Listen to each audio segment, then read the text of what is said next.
안녕하세요. 홍씨의 퇴근길에 오신 것을 환영합니다. 우!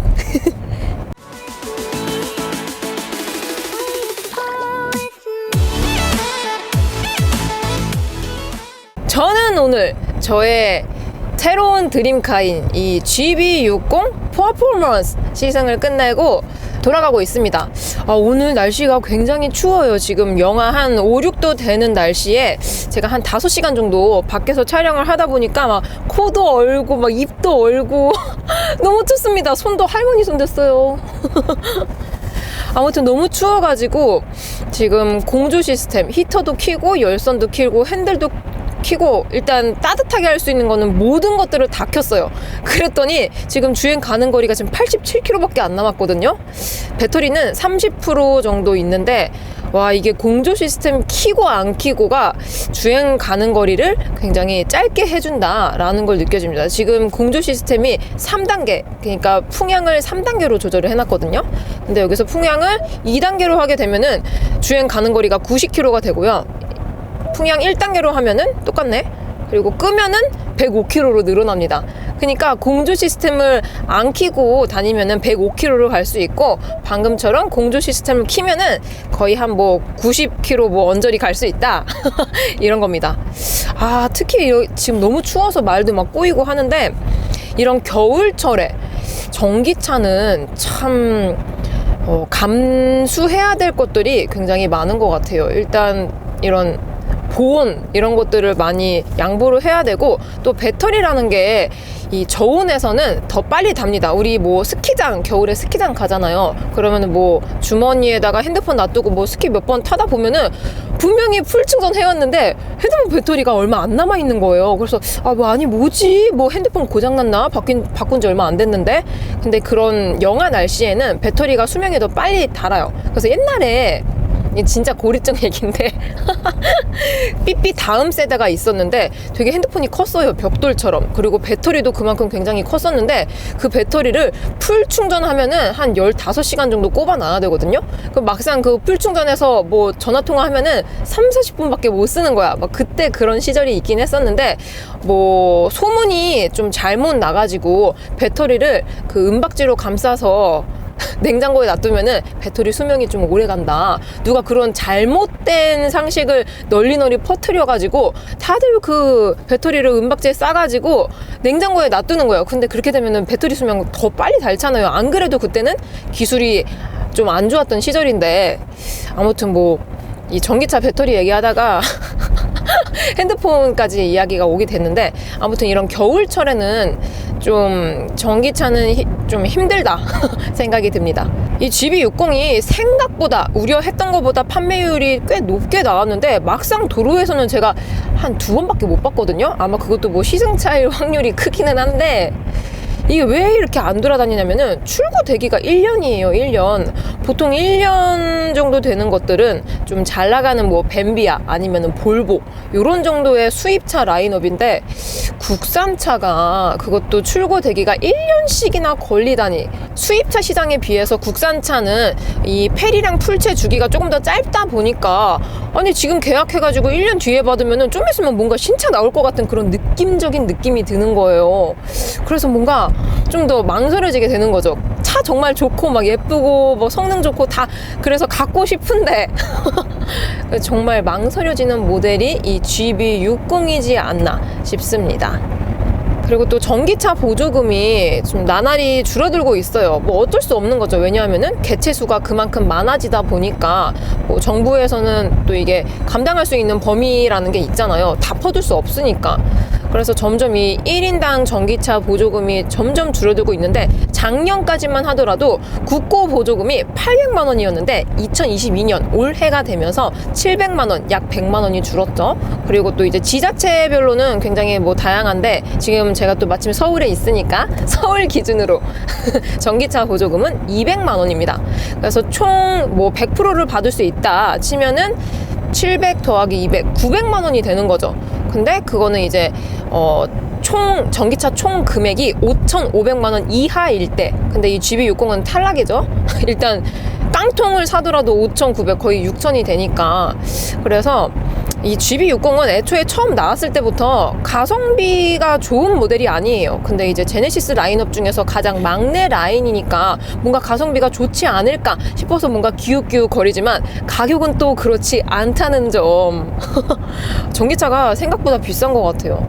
그렇게 따지면은 아이오닉5랑 EV6가 아직까지는 그래도 가성비에 조금 비벼볼만 하지 않나, 그런 느낌이 듭니다. 근데 뭐 이것도 이제 점점 뭐 보조금 줄어들고 또 차값은 계속 올라가니까 한 2, 3년 후면은 비싼 차가 되지 않을까 생각이 듭니다. 그렇게 따지면은 한 3, 4년 전쯤에 아이오닉 5 말고 그냥 아이오닉 있잖아요. 좀 못생긴. 그때까지만 하더라도 막 정부 보조금 다 합쳐가지고 막 진짜 많이 나왔거든요. 그래서 실구매가가 거의 뭐 2천만 원? 뭐 1,000만 원 후반? 거의 뭐 아반떼 가격이랑 비등비등 했기 때문에 그때 전기차 사신 분들은 정말 똑똑한 거죠. 뭔가 압수를 내다보고 약간 주식이랑 코인 시장처럼 압수를 잘 내다보신 분이 아닐까 생각이 듭니다. 근데 하긴 근데 그때는 또 이제 배터리 기술이 지금처럼 좋지가 않아서 주행 가는 거리가 또 짧더라고요. 제가 여러 가지 전기차를 타면서 느낀 결과 지금 뭐 이 차량은 고성능 전기차라서 뭐 거의 뭐 500마력이 되고 뭐 부스트에 뭐 이런 기능 다 좋긴 좋은데 전기차는 뭐니 해도 주행 가는 거리입니다. 이게 뭐 기능 좋아도 잠깐 써요. 잠깐 뭐 지금처럼 이렇게 막히는 구간이나 아니면 그냥 좀 이렇게 도심에 사신다 그럼 맨날 이렇게 밟고 다닐 일이 없거든요. 그리고 막상 전기차는 계속 밟고 다니면은 전비도 안 좋아지고 배터리도 금방 빨리빨리 답니다. 내가 한번 풀악셀을 밟았잖아요. 그러면은 배터리가 쑥 사라져 있어요. 한 2, 3%. 그리고 이제 브레이크를 밟으면서 회생제동 기능이 이렇게 되면서 차지가 차거든요. 차긴 차지만 이 배터리가 차진 않아요. 그렇기 때문에 이 풀악셀이라든지 스포츠 모드나 부스트 기능도 계산을 해서 써야 됩니다. 이거 막 쓰면 안 돼요. 그러면은 내가 충전소로 그만큼 자주 가야 되니까 그런 것들이 참 좋은 듯 하면서 안 좋은 듯한 그런 기능이라고 생각이 듭니다. 그리고 제가 간만에 아이오닉5 이후로 이 디지털 사이드 미러가 달린 차를 탔는데 뭐 타다 보면은 익숙하긴 익숙해요. 근데 아이오닉5에 비해서 뭔가 이 각도라든지 이 화각이 조금 안 좋아요.